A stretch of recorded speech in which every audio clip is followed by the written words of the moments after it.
जय श्री राम। आप सुन रहे हैं रामचरितमानस। इस वीडियो में आप सुनेंगे बालकांड के ये प्रसंग।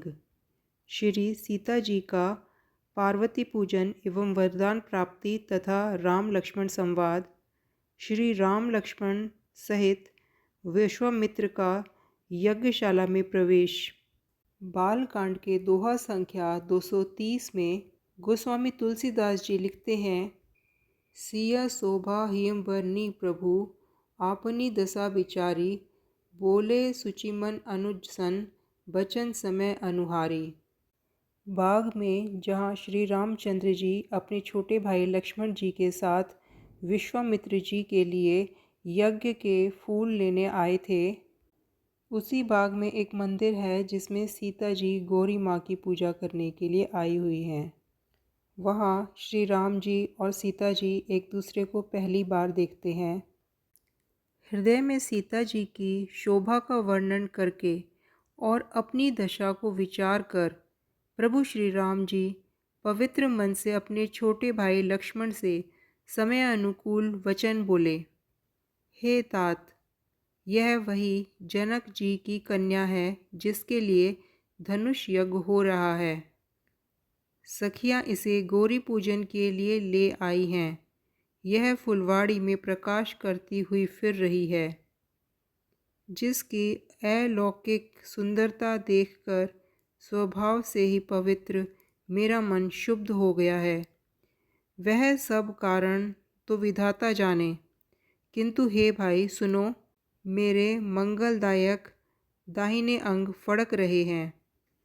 रघुवंशियों का यह सहज स्वभाव है कि उनका मन कभी कुमार्ग पर पैर नहीं रखता।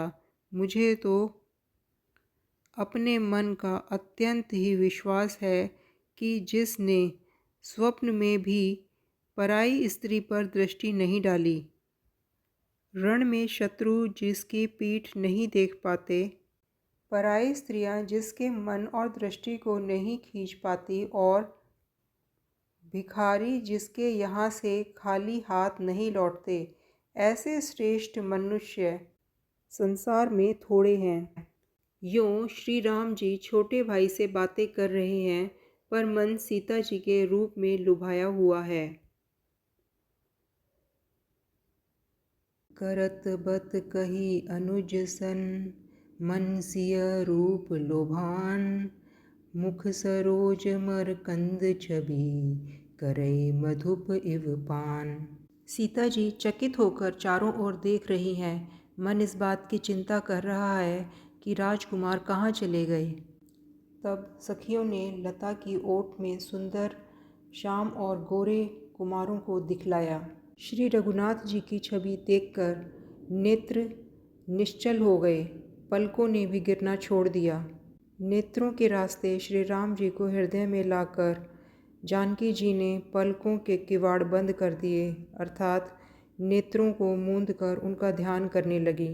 जब सखियों ने सीता जी को प्रेम के वश जाना, तब वे मन में सकुचा गई, कुछ कह न सकी थी। उसी समय दोनों भाई लता मंडप में ऐसे प्रकट हुए मानो दो निर्मल चंद्रमा बादलों के पर्दे को हटाकर निकले हों। लता भवन ते प्रकट भे, तेहि अवसर दो भाई, निकसे जनु जुग बिमल विधु, जलद पटल बिलगाई। दोनों भाई शोभा की सीमा है। उनके शरीर की आभा नीले और पीले कमल की सी है। सिर पर सुंदर मोर पंख सुशोभित है। उनके बीच बीच में फूलों की कलियों के गुच्छे लगे हैं। माथे पर तिलक, कानों में सुंदर भूषणों की छवि छाई है। नए लाल कमलों के समान नेत्र हैं। ठोड़ी, नाक और गाल बड़े सुंदर हैं और हंसी की शोभा मानो मोह लेगी। उनके गले में मणियों की माला है। उनके हाथों में बल की सीमा है। सिंह की सी कमर वाले पीतांबर धारण किए हुए और शोभाशील के भंडार, सूर्य कुल के भूषण श्री रामचंद्र जी को देखकर सखियां अपने आप को भूल गईं। के हरि कटिपट पीठ धर, सुषमाशील निधान। देखी भानुकुल भूषण ही, बिसरा सखिन अपान। एक चतुर सखी धीरज धरकर हाथ पकड़कर सीता जी से बोली, गिरिजा जी का ध्यान फिर कर लेना, इस समय राजकुमारों को क्यों नहीं देख लेती। तब सीता जी ने सकुचा कर नेत्र खोले और रघुकुल के दोनों सिंहों को अपने सामने खड़े देखा। नख से शिखा तक श्री राम जी की शोभा देखकर और फिर पिता का प्रण याद करके उनका मन बहुत क्षुब्ध हो गया। जब सखियों ने सीता जी को प्रेम के वश देखा तब सब भयभीत होकर कहने लगी, बड़ी देर हो गई, अब चलना चाहिए, कल इसी समय फिर आएंगे। ऐसा कहकर एक सखी मन में हंसी। सखी की यह रहस्य भरी वाणी सुनकर सीता जी सकुचा गई। देर हो गई जानकर उन्होंने माता का भय होने लगा। बहुत धीरज धरकर वे श्री रामचंद्र जी को अपने हृदय में ले आई और उनका ध्यान करती हुई अपने को पिता के अधीन जानकर लौट चली। देखन मिस मृग बिहग तरु, फिरई बहोरी बहोरी। निरखी निरखी रघुबीर छवि, बाढ़ई प्रीति न थोरी। मृग, पक्षी और वृक्षों को देखने के बहाने सीता जी बार बार घूम जाती हैं और श्री राम जी की छवि देख देख कर उनका प्रेम बहुत ही बढ़ जाता है। शिवजी के धनुष की कठोरता का स्मरण आने से सीता जी को चिंता होने लगती है। वे सोचती हैं कि ये राजकुमार उन्हें कैसे तोड़ेंगे। फिर भगवान के बल का स्मरण आते ही वे हर्षित हो गई और सांवली छवि को हृदय में धारण करके चली। प्रभु श्री राम जी ने जब सुख, स्नेह, शोभा और गुणों की खान श्री जानकी जी को जाती हुई जाना, तब परम प्रेम की कोमल शाही बनाकर उनके स्वरूप को अपने सुंदर चित्तरूपी भीत पर चित्रित कर लिया। सीता जी पुनः भवानी जी के मंदिर में गईं और उनके चरणों की वंदना करके हाथ जोड़कर बोली, हे श्रेष्ठ पर्वतों के राजा हिमाचल की पुत्री पार्वती, आपकी जय हो, जय हो। हे महादेव जी की मुख रूपी चंद्रमा की चकोरी, आपकी जय हो। हे हाथी के मुख वाले गणेश जी और 6 मुंह वाले स्वामी कार्तिकेय जी की माता, हे जगत जननी, हे बिजली की सी कांति युक्त शरीर वाली, आपकी जय हो। आपका न आदि है, न मध्य है और न अंत है। आपके असीम प्रभाव को वेद भी नहीं जानते।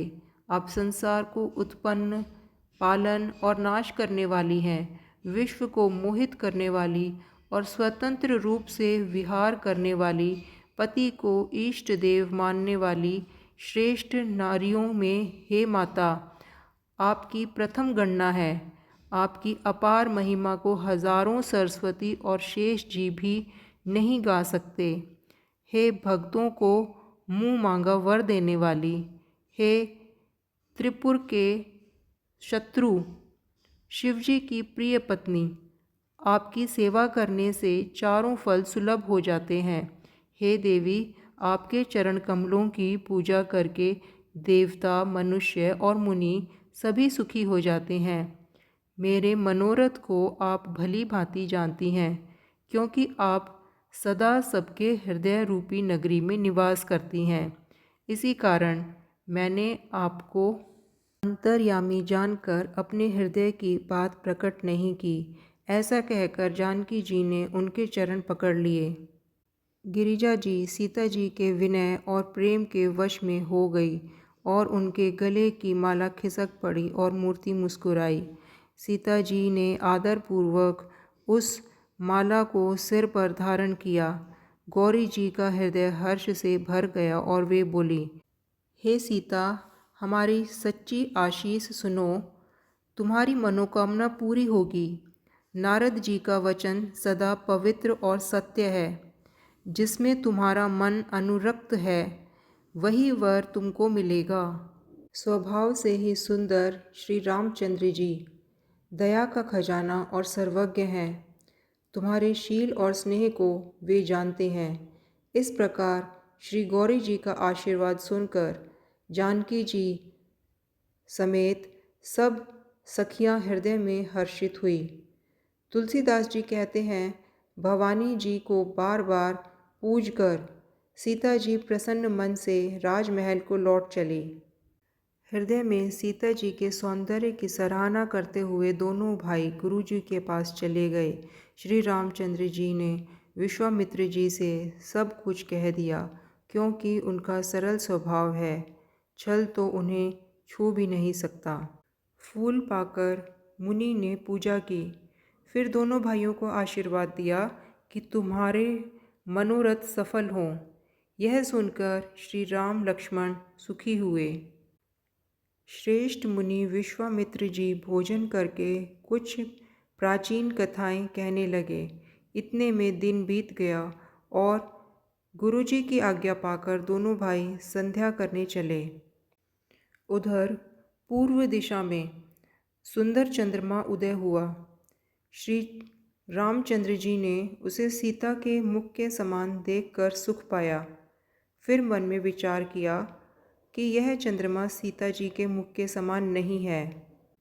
खारे समुद्र से इसका जन्म, फिर उसी समुद्र से उत्पन्न होने के कारण विष इसका भाई।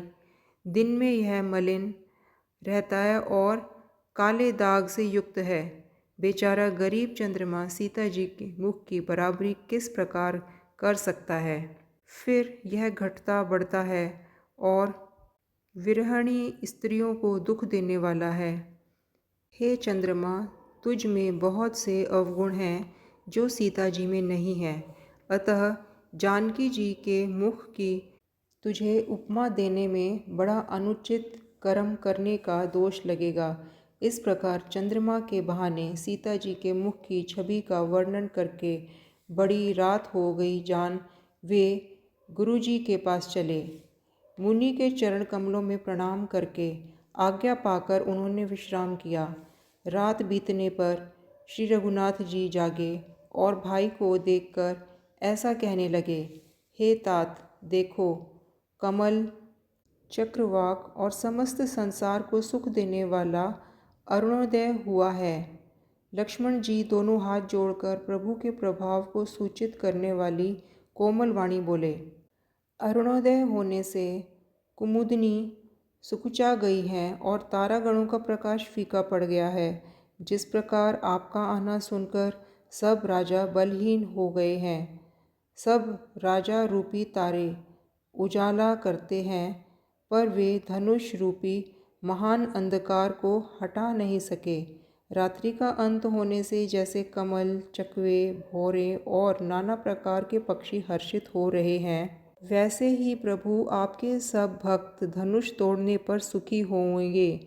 सूर्य उदय हुआ, बिना ही परिश्रम अंधकार नष्ट हो गया, तारे छिप गए, संसार में तेज का प्रकाश हो गया।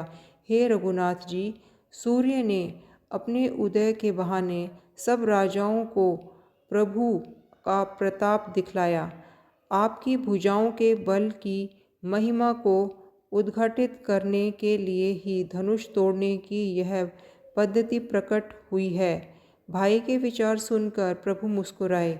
फिर स्वभाव से ही पवित्र श्री रामचंद्र जी ने शौच से निवृत्त होकर स्नान किया और नित्य कर्म करके वे गुरुजी के पास आए। आकर उन्होंने गुरुजी के सुंदर चरण कमलों में सिर नवाया।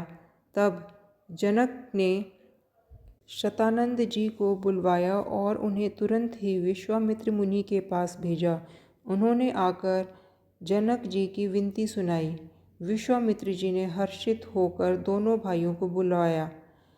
शतानंद जी के चरणों की वंदना करके प्रभु श्री रामचंद्र जी गुरु के पास जा बैठे।